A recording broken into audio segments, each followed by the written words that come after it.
What's up everybody, welcome to Airsoft After Hours. In this video we're going to be taking a look at the G&G GM1903-A4. The A4 variant being the one with the aiming scope on the top and has been featured in movies such as Saving Private Ryan, for those of you that don't already know.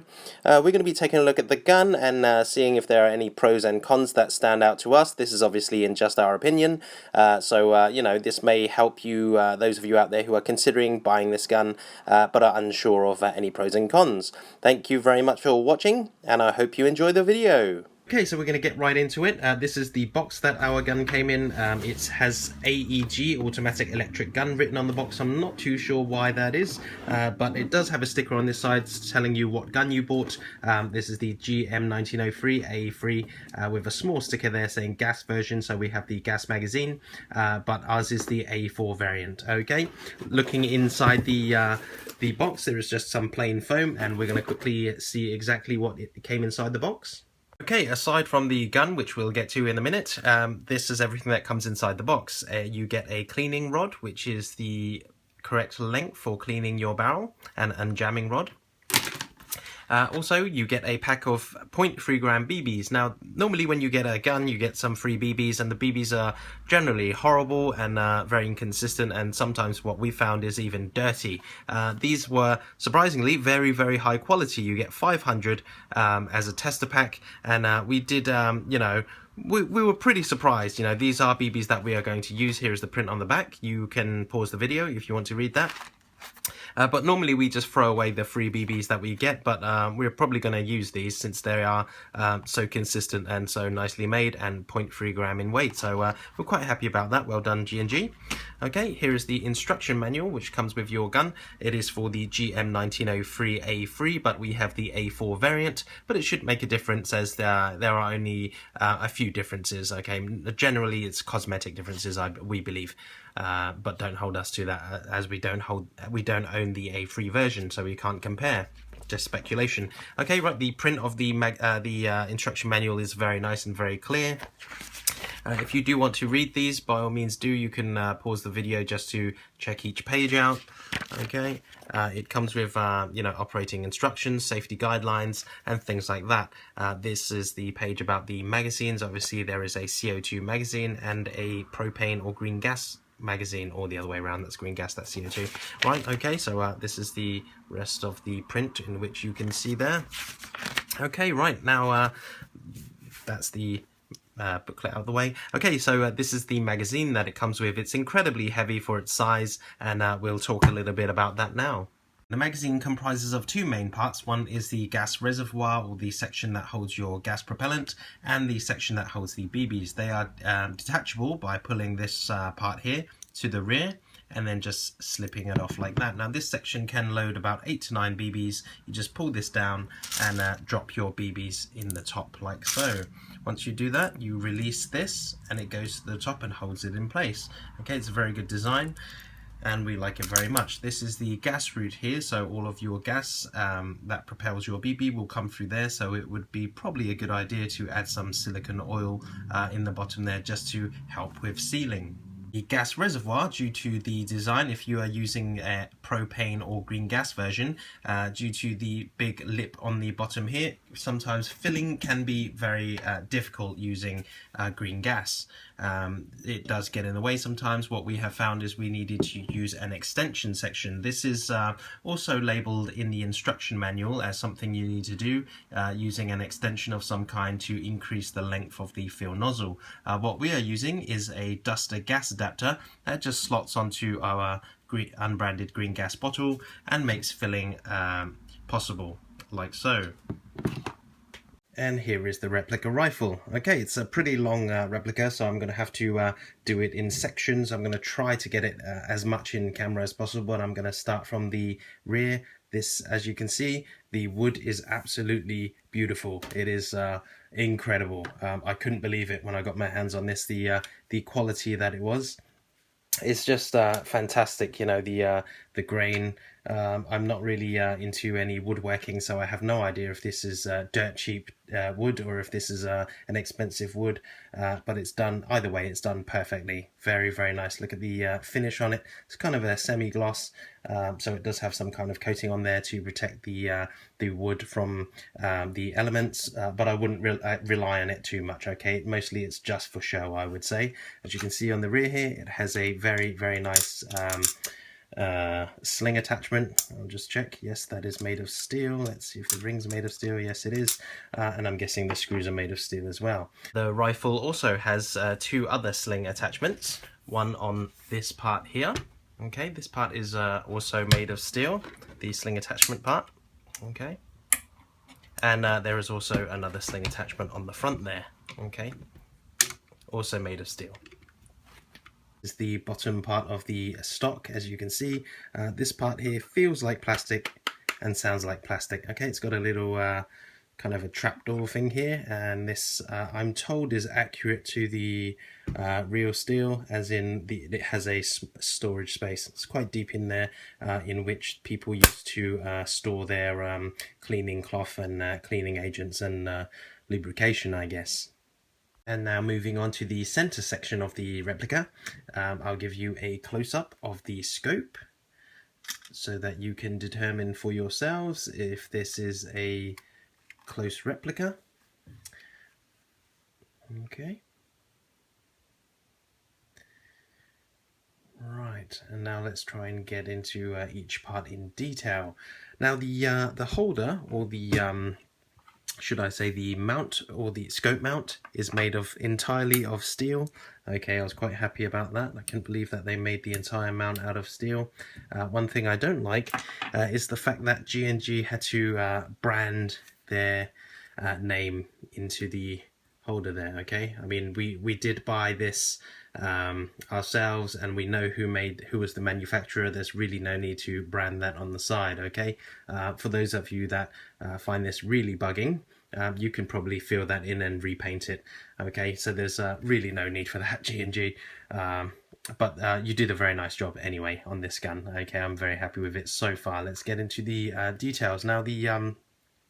The hop-up adjustment, as I guess I didn't know anything about the hop-up adjustment before purchasing this rifle. I will show you. What you do is push this to the side, this way like that, unscrew that part there so it gives you a bit more leverage and something to hold on to, and then you re-push this out. This wheel comes out, and what you can do is screw it that way or screw it this way. Now, the one thing about this hop-up adjustment is it has a hop-up lock, I guess. I wasn't told, and I didn't read about this anywhere, but there is a screw here, some kind of hex screw.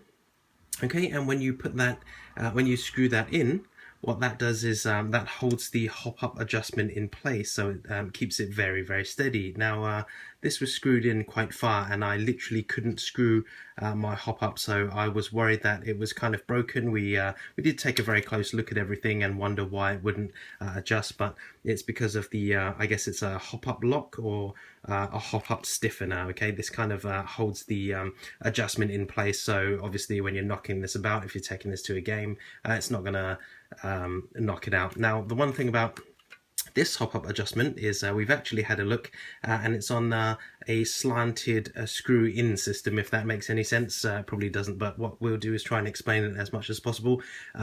If you normally the hop-up adjustments I'm used to is if you turn it, say, a quarter, it'll put a little bit on, turn it half, and it'll put it halfway on, do a full turn, and it'll be at maximum, unturn again, and it'll be on 0. This does not work like that. Okay, this here, if I was to turn on adjustment like this,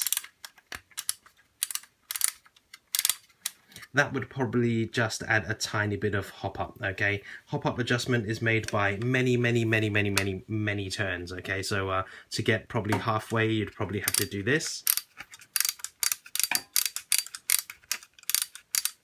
Okay, that will probably be halfway, and you know, if you need more leverage, you just push that back in, make this, turn this out so it sticks out a bit more, re-push it back in that way, and then you have more adjustment.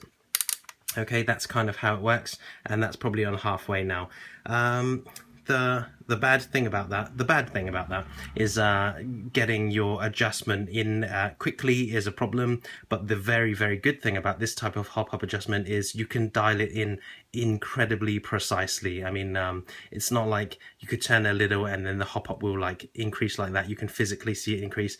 This increases it in such small increments. You can dial it in perfectly. Okay, so it's not a rushed setting. It's a precise setting. So I'm quite happy about that. Just push that back in, re-screw this back in, and then push it back to where it belongs. Okay, so that's the hop-up adjustment there. Okay, now let's have a look at the safety feature on this rifle, as it is replicated very close to the real steel rifle, or so I'm told. I don't actually know. Okay, as you can see, it says ready here. That basically means fire. If you was to push it, turn it over and push it over to this side when the weapon is cocked, then it becomes safe. Okay, my safety feature doesn't work on this particular rifle, not to its full extent. I'm not too sure why that is, but I'll just cock the rifle and show you how it works. Now, if you turn this part here up into that orientation there, so it faces up, then you can release the bolt and still cock it, still release it, you know, simulating chambering around, but you cannot fire a shot. Okay, so it is in, I guess, a semi-safe state. If you were to push this lever here all the way over to this side, then it should lock this bolt, I believe. I believe the bolt shouldn't be able to release. Everything is locked, including the trigger mechanism. Unfortunately, mine doesn't work, so I can still release the bolt. Mine only goes to halfway. I can't physically pull it all the way over to this side. I'm not too sure why that is, but it kind of works, just not all the way like it was intended to. Okay, so that's on my example. I'm sure that must be some kind of defect though. Yours should be working perfectly when you get it. Okay, push that over to the side and you can take the shot. Okay, I'd now like to talk about a problem that I can foresee happening, which I can theorize about what kind of problems it's going to cause. As you can see, the bolt handle and the bolt there is all made of steel, including this part here. Unfortunately, the actual body, which is this part and this part here, is made from, I'm guessing, some kind of pot metal or zinc. Okay, so what I can theorize is happening, as you can see here, if I just move the bolt out, this part here, which is steel, which is part of the full bolt, made of a very solid steel, locks into place via rubbing against this part here, which is part of the body made of pot metal. So as you move it down, you can see that it's ground away a very, very fresh face of metal there. Okay, there are actually metal shavings on this part here, as you can see, and what that has done at the moment, this present time, I've only been playing with this, we've only had it for a very short time, it has made a very deep step in here. Okay, that's actually grinding a very large chunk away from here. Okay, initially when we were loading this rifle, it felt very tight when we pulled the bolt down, because this was grinding against the this new surface here. As it's ground away, it's actually sitting, the bolt can sit further back now, because this part has been literally sheared away by that hard steel part. Steel is not going to wear away, not when it's rubbing against a softer metal like this, so that will continue to wear away, eventually causing the bolt to sit in a further back position, thus making this that part there, which aligns with the magazine gas route of the magazine incorrectly. The further it sits back, the more it's going to affect that. So eventually it's going to get to a point where possibly the magazine will be misaligned, causing gas leakage when you take a shot. It will be less efficient, probably FPS will drop. This is just theorized, we haven't proven it yet. Excuse me. But also, as the bolt goes further and further back, as it wears this part away, the nozzle is no longer going to sit into the hop-up chamber as snugly as it did previously as this wears away. Since this has happened in such short time, we theorized that this may be something that will happen probably within 3,000 rounds. Okay, but it's just a theory, we do not know. Okay, one thing that may happen is that due to the bolt resting further back, every time you load the rifle and do that, it will, because it's sitting further back, the pressure is less, and because the pressure is less, it may not wear that down anymore. It may get to an area and stop, but we obviously don't know because we've not tested this as much yet. You know, but if something does happen, if that causes problems, we'll let you know, but until then it shouldn't be something to worry about. It's just I guess wear and tear, but it would have been good if they made this part here in a steel that was of similar grade to the bolt. Okay, if you ever need to remove the bolt away from the main gun, you can do so using this paddle here. Now this paddle can either be on or off. If you flip it to in between off and on, the lock for the bolt mechanism is released, and what you can do is just slide it out slowly. Okay, so this is the bolt here. If you ever need to service it or lube it in any way, you can do so by taking it out easily, just like that. It's not difficult, and it's mainly made of steel, apart from, I think it's this section here. I'm not too sure what that material is made of, but the hammer and most of the rest of it is made of a very nice steel, apart from this this extractor section here. I think it's the extractor on the real rifle. This is actually made of plastic, but it's a very convincing darkened black plastic. Okay, looks kind of dark chrome. Okay, once that is out, you can service your rifle. You can look in through that way. I can't actually capture it on my camera, so I'm just gonna have to tell you about it. You can look in straight there, look straight through the barrel and see how much your hop-up nub is set to, and if there are any obstructions in there. You can also clean your barrel while this is removed, so that's very, very handy. As you can see, when looking from the side into the I guess hop-up chamber, you can see that the hop-up rubber is a purpley blue color, and the hop-up surround, I guess, is a what looks like anodized red. Okay, it seems to be anodized, looks very nice. I was quite surprised at that. I wasn't expecting that at all, but when I first saw it, I thought that looked very, very nice. Okay, now let's talk about the scope on this this rifle, since it's one of the main highlights of this particular variant. The scope itself is made very, very nicely. There are some watermarks along the body there.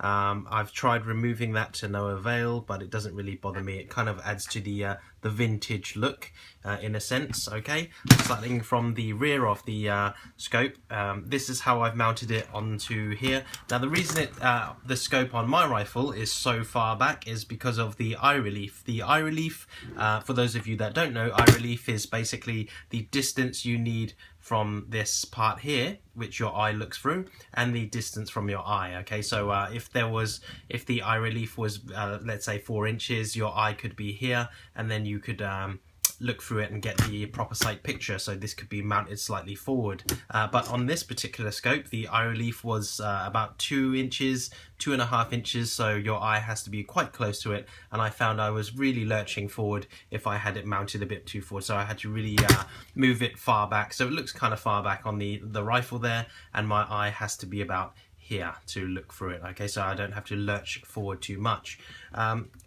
When you mount the scope, be sure to do it so that the windage and elevation adjustment turrets here, I'll give you a close-up of that now, just so that you can make references and see for yourself if it is made realistically and how realistically. I'm not too sure myself because I have never seen the real steel version scope of the real steel scope.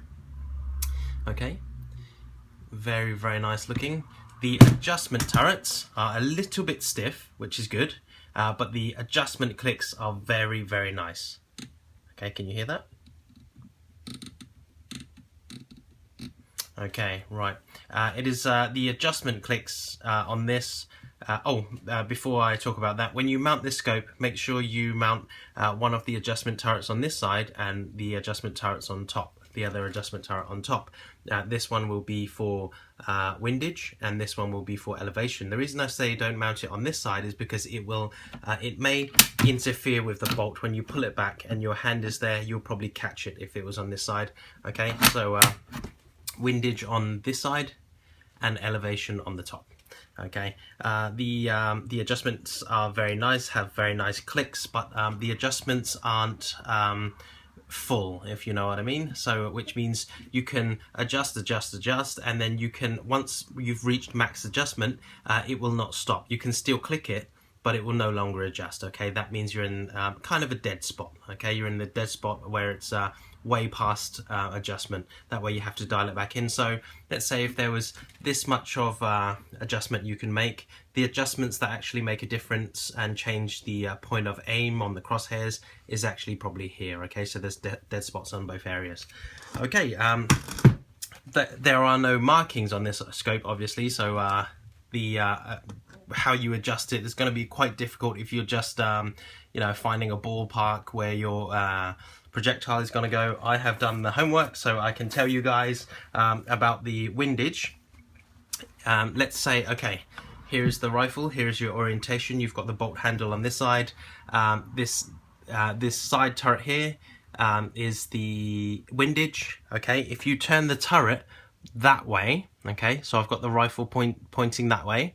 If you, this windage turret, you move it that way forwards, okay, so this top part rolling forwards like that, then your crosshairs will go left. Okay, the crosshair will go left if you do that. If you move it backwards this way like that, then the crosshair will go right. Okay, so pushing that forward, crosshairs left. Pushing this in the sense backwards, crosshairs will go right. Okay, and the elevation, if you turn the elevation turret clockwise, okay, that's this way, clockwise, the crosshairs will go down. And if you turn it anti-clockwise, the crosshairs will go up. Okay, anti-clockwise for up, clockwise for down. Okay, right, this hope that information helped someone out there. You know, it took me quite a while. All I had to do was bolt the rifle down to a bench, set up a target ahead, and then just sight the rifle in by looking at the target, turning the turrets and see which way they turn. That way I've got them written down now so I don't forget, which is easy to do when this is there are no markings on here. Okay, and the this I believe they call this the eye bell piece. There is a lock and an adjustment. Okay, so this is for focusing in your scope to the distance you're shooting at, because sometimes when you look at a target, your crosshairs at a certain distance can be very blurry. So what they have done is created this for correction. Okay, it's basically I don't know if it's parallax adjustment. I don't think it's called parallax adjustment. I literally think it's called just focus, I think. Okay, so this is the locking ring here. All you do is when you're looking through this at your distance, at your target, you see if the crosshairs or the target is blurry, and then what you do is just turn this, and basically that'll focus in your sight picture. And when you get a clear, crisp picture, that's where you want to keep it, and then you just use this locking ring, which let me see, screws on that way like that, unscrew it, hold this in place, unscrew that, and when it's tight together, that's when it's all locked in place. Okay, so I'll unlock the locking ring. My focus, which I use, is roughly about here, I think. It doesn't really matter, and it might vary from person to person. Okay, right, so that's pretty much it about the scope. Okay, we're now going to do a chronograph test of this rifle. The gas we are using is a unbranded green gas. The BBs will be Tokyo Marui 0.2 gram perfect hit BBs, and the ambient temperature is 20 degrees Celsius. That's about 68 degrees Fahrenheit. Okay, so to load the magazine, you first have to pull up the bolt handle here, and then just slide the magazine in, like so. And you load a BB, turn on the chrono, okay, 389.6,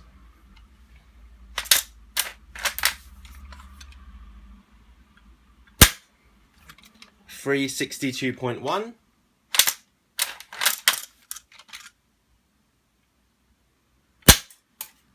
391.3,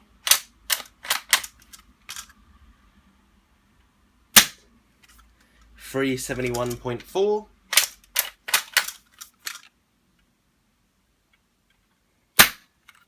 366.7,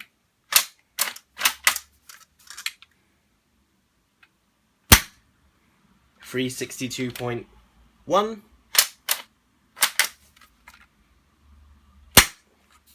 351.9,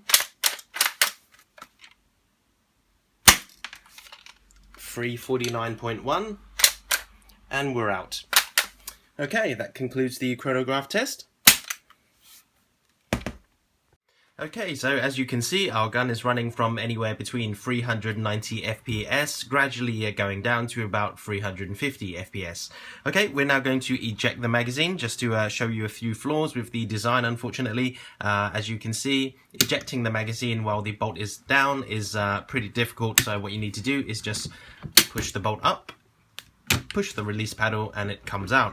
Okay, so as you can see on the magazine, aside from being quite heavy, the release valve, or that valve there, that gets hit by the striker, thus releasing the gas, is pretty exposed. Okay, there's nothing covering this, there's nothing on there. So unfortunately, when you insert the magazine, sometimes, what we found was if we weren't perfectly aligned, sometimes the valve or that part there can hit here, and that will expel some gas, which will just waste some of your gas. Okay, so you've got to be very careful, put it in pretty clearly, like so, and then push the bolt down.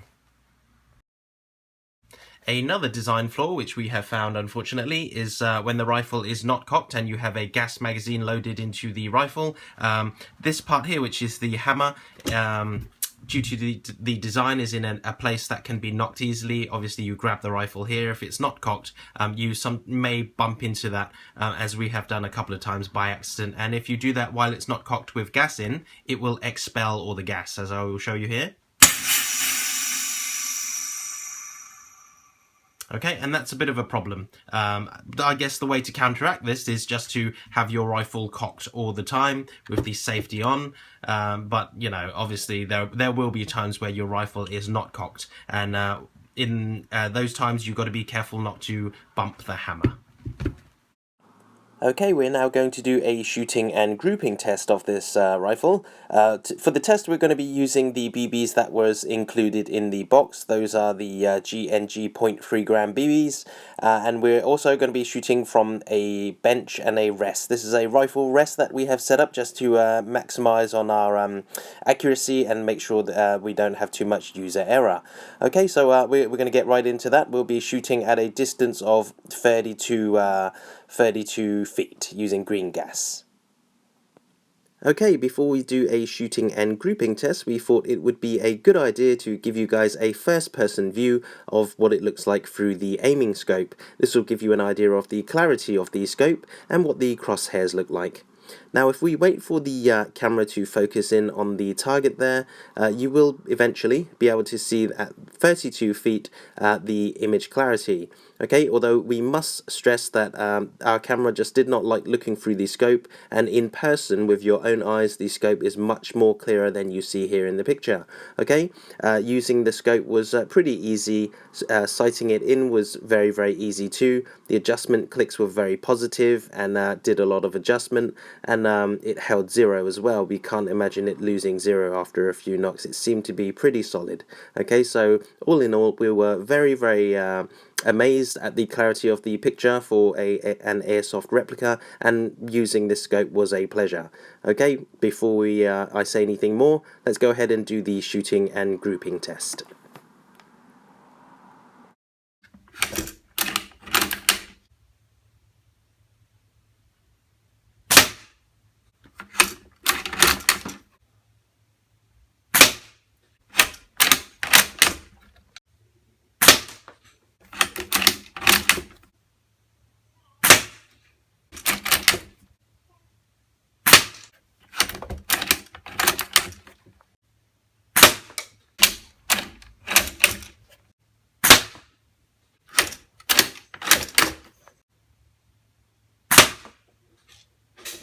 Okay, so that was the shooting and grouping test of this rifle. As you can see, it was only 32 feet, but it did fairly well. This is quite a tight group out of how many? 1, 2, 3, 4, 5, 6, 7, 8. 8 shots. This here was a flyer. I literally saw it curve out as I was shooting it. But you know, those are to be expected with most guns. If you shoot it enough times, you will see flyers are undoubtedly inevitable. But I'm quite happy with this grouping. Okay, it's now time for the final thoughts and my personal opinion of the gun, of the replica. Those of you that are thinking about looking for the best sniper rifle out there, should I say, or best bolt action rifle, airsoft rifle, are probably not going to be too pleased with this one. Obviously, at the price point, you're not getting the best. The scope is non-adjustable. It is a replica of the scope, which has a fixed magnification. That's why you don't get adjustable scopes. And also the gun itself, the magazine, is heavy, expensive, only holds about 8 or 9 rounds. Some of you may argue that that is all you need, and it's you know, it'll do. But the thing is, you can buy probably a much better functioning, okay, engineering wise, bolt action airsoft rifle for probably half the price of this. Okay, so it's not after it. This replica is not targeted at the market that is looking for the best, the most robust, most reliable, best hop up, best distance and accuracy bolt action rifle. What this is more targeted at is the market that is after a Springfield replica. Okay, a rifle that was used in wars, real wars. That was probably a historic timepiece. People such as reenactors or people that are collectors, they're going to be very happy with this. In my opinion, aside from the issues that I did mention throughout the video and highlight and tell you about, the gun did run very, very well. It was a pleasure to shoot. There were a few hiccups, as I said, along the way, but aside from that, the rifle is very, very nice. It's just a work of art. It's an absolute master, fully made and well crafted, real wood stocked, steel parts and everything, you know, machined pretty well, aside from the G&G logo there. Most of it is pretty realistic, from what I can tell from the photos and videos I've seen of the Springfield 1903. The rifle is very nice. Okay, obviously if you are out there considering, oh, I need a bolt action rifle to play the role of a sniper in my game, and you are looking at this rifle, if this is one of your options, then you could probably move on to something else. This is, for the price, not as robust and reliable as some of the other rifles out there. You could probably spend half the money and get something much better. But this is more, it's targeted more at a very specific group of people that actually want this look, this function, the sound of the rifle. Actually, the sound is something I didn't mention. This rifle is, in comparison to some of the other rifles I have, pretty quiet. It's, for a gas bolt action, it's pretty quiet. And it was a joy to shoot, you know. It's not going to upset anyone, which is also good, because if you want to, you know, stay quiet, and you're probably going to be hiding somewhere in the bushes if you're going to be using this in a game, then that's a bonus point, I guess. Okay, but there are drawbacks, but in all, we highly recommend this rifle for those of you who are looking for that specific look, the Springfield 1903-A4 look. Okay, the scope's done very well, and the build quality on this is very nice, so we give it a thumbs up. I'd say out of 10, I'd probably give it about 7. Due to the problems that I have highlighted. Okay, but that's about it. That wraps everything up, you know. I hopefully I've showed everything about this rifle. Okay, one thing I didn't say was about the sights. There is no front or rear sight on this particular variation, as it was the one that was used as a more of a precision rifle. Okay, it wasn't designed. They took the sights off basically and replaced it with a scope. Okay, so thank you very much for watching. You know, please comment, like and subscribe, and I guess I'll see you later.